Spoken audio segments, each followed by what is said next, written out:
But first, developing right now in Boston, that's where hotel workers could be going on strike once again. Good evening, I'm Darren Botello. So contract negotiations ending.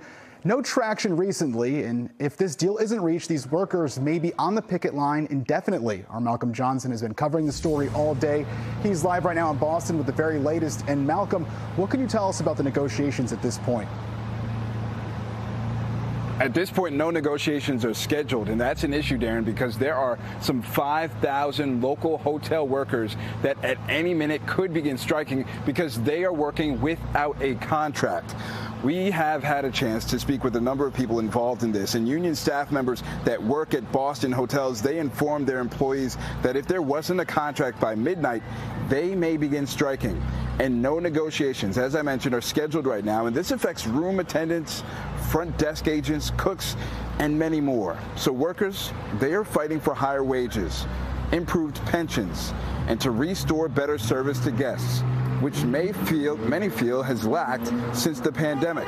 And this strike is different than some in years past because it's what's called an open-ended strike, meaning workers can walk out and not go back to work until they have a contract. The union's president, he tells us that these are everyday, hardworking people ready to stand up for themselves. They're people who've made the decision that they're worth something. They are working people who work with their hands every day. They get dirty every day going to work, cleaning these rooms and cleaning dishes and cooking food and providing the service that the guests expect.